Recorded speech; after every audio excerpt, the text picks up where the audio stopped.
नमस्कार। पौराणिक कथाओं में ना कुछ मुलाकातें ऐसी होती हैं जो पूरे युग को परिभाषित कर देती हैं। आज हम एक ऐसी ही महागाथा के बारे में जानेंगे। सोचिए, द्वापर युग के भगवान कृष्ण और उनकी इच्छा त्रेता युग के सबसे बड़े भक्त हनुमान जी से मिलने की।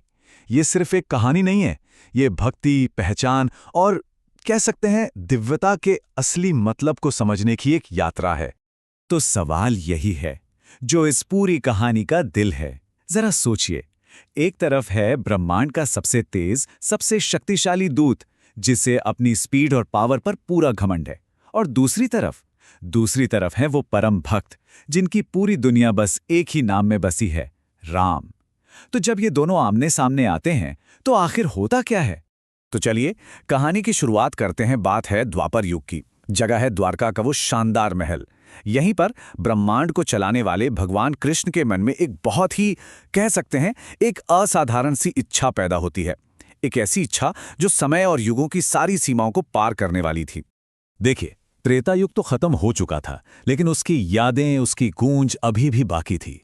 और द्वापर युग में भगवान कृष्ण को अचानक अपने ही पिछले अवतार मर्यादा पुरुषोत्तम राम के सबसे बड़े भक्त हनुमान से मिलने की एक जबरदस्त इच्छा हुई। अब ये कोई मामूली सी इच्छा नहीं थी कि चलो मिलाते हैं, नहीं।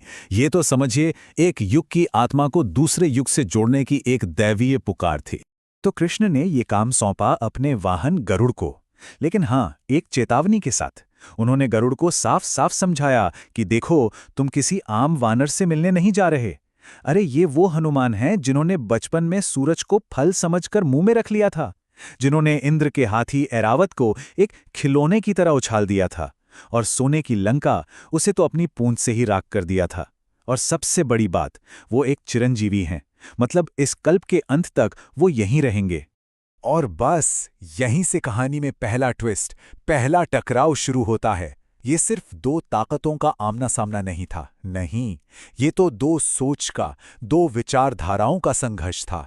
एक तरफ दूत का घमंड और दूसरी तरफ भक्त की वो अटूट भक्ति जिसमें कोई मिलावट नहीं। अब पक्षीराज गरुड़, जिनकी रफ्तार का तो कोई मुकाबला ही नहीं था, वो तो अपने स्वामी का आदेश पाकर एकदम खुश हो गए। उन्हें अपनी पावर पर, अपनी स्पीड पर इतना घमंड था कि उन्हें लगा, अरे ये काम तो चुटकियों का है, पलक झपकते ही कराऊंगा। आखिर भगवान ने बुलाया है, कौन मना कर सकता है ना? तो गरुड़ पहुंचते हैं हिमालय और पूरे अधिकार के साथ, पूरे रौब से कहते हैं, द्वारका के स्वामी कृष्ण तुम्हें बुला रहे हैं। लेकिन जो जवाब उन्हें मिला उसकी तो उन्होंने सपने में भी कल्पना नहीं की होगी। हनुमान जी तो ध्यान में मग्न थे। उन्होंने आंखें तक नहीं खोली और बस इतना कहा, मैं तो अपने प्रभु श्रीराम का सेवक हूं, मैं उनके सिवा किसी और को नहीं जानता। मतलब सीधा टकराव, दो अलग अलग निष्ठाओं का। अब ये जवाब सुनकर गरुड़ का सारा घमंड, सारा अभिमान चकनाचूर हो गया। वो गुस्से से भर गए और उन्होंने हनुमान जी का अपमान कर दिया। बोले, अमर तो हो गए हो, पर रहे तो एक मामूली वानर ही। और बस यहीं पर घमंड जो है वो भक्ति की दीवार से टकराकर वापस लौट आया। गरुड़ का मिशन फेल हो गया। जब गरुड़ खाली हाथ वापस द्वारका पहुंचे और पूरी बात बताई तो कृष्ण को गुस्सा नहीं आया, वो बस मुस्कुरा दिए। वो जानते थे कि जिस ताले को घमंड की चाबी नहीं खोल पाई, उसे खोलने का सिर्फ और सिर्फ एक ही तरीका है, और वो है राम का नाम। कृष्ण का जो उपाय था वो बहुत ही सिंपल था, लेकिन उतना ही गहरा। उन्होंने गरुड़ से कहा, एक बार फिर जाओ, लेकिन इस बार मेरा नाम बिल्कुल मत लेना। बस जाकर इतना कह देना, श्री राम तुम्हें बुला रहे हैं। कृष्ण को पता था कि यही वो जादुई शब्द हैं जो हनुमान के दिल का दरवाजा खोल सकते हैं। और कृष्ण को अपनी इस योजना पर पूरा भरोसा था। वो अच्छी तरह जानते थे कि हनुमान के लिए कोई पद, कोई ताकत या किसी भगवान का ऑर्डर, ये सब कुछ मायने नहीं रखता। उनके लिए तो बस एक ही नाम सबसे ऊपर है, राम। असल में भक्ति की असली ताकत तो यही है ना? तो गरुड़ ने बिल्कुल वैसा ही किया जैसा कृष्ण ने कहा था। और इस बार जो हुआ वो इतना जबरदस्त, इतना नाटकीय था कि पूरी द्वारका नगरी उसे हमेशा याद रखने वाली थी। जैसे ही हनुमान जी के कानों में ये शब्द पड़े, श्री राम बुला रहे हैं, बस उन्होंने एक पल की भी देर नहीं की और तुरंत उड़ चले। उनकी रफ्तार और उनकी भक्ति की ताकत इतनी जबरदस्त थी कि जब वो द्वारका पहुंचे तो पूरा का पूरा राज दरबार ऐसे हिलने लगा जैसे कोई भूकंप आ गया हो। तो अब कहानी अपने सबसे अहम मोड़ पर है। वो पल आ गया है जब भक्त और भगवान का मिलन होता है, लेकिन वैसे नहीं जैसा किसी ने भी सोचा होगा। हनुमान जी कृष्ण के सिंहासन के ठीक सामने खड़े थे, लेकिन उनकी आंखें कृष्ण को देख ही नहीं पा रही थीं। क्यों? क्योंकि उनकी भक्ति ने उनकी आंखों पर ऐसा पर्दा डाल दिया था, या कहिए ऐसा रंग चढ़ा दिया था कि उन्हें कृष्ण की जगह सिर्फ और सिर्फ अपने प्रभु धनुषधारी श्री राम ही नजर आ रहे थे। और उन्होंने ऐलान किया, मैं यहां अपने स्वामी से मिलने आया हूं और वो मेरे सामने ही हैं। अब ये तो एक बड़ा सवाल खड़ा हो गया है ना। एक ऐसा भक्त जो अपने भगवान के सिवा किसी और रूप को मानने को ही तैयार नहीं है, उसे कैसे मनाया जाए, उसे कैसे संतुष्ट किया जाए?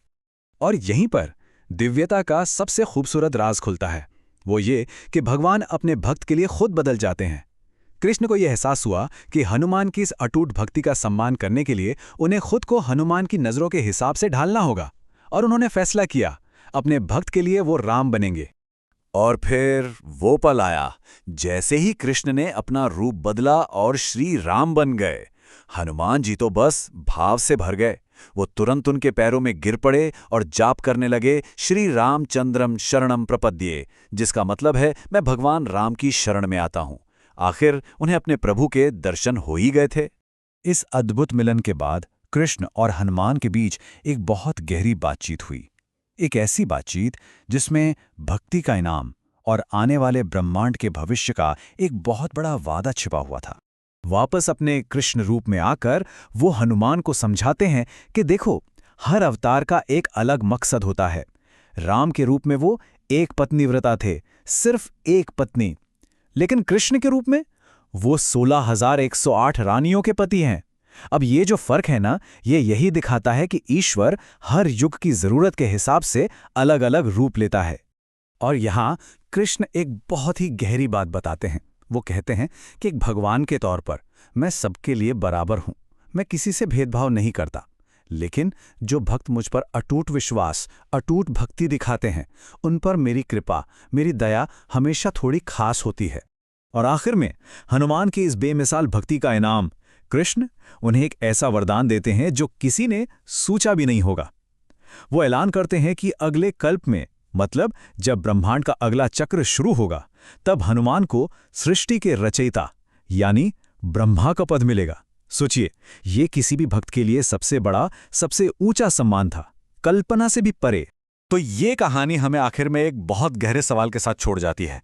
क्या ये सिर्फ दो देवताओं की एक मुलाकात थी, या फिर ये इस बात का सबूत है कि सच्ची भक्ति जो है वो रूप, नाम और युग की सारी सीमाओं को मिटा देती है, और हमें ये याद दिलाती है कि भगवान के चाहे कितने भी रूप हों, वो सब आखिर में एक ही परम सत्य की तरफ इशारा करते हैं।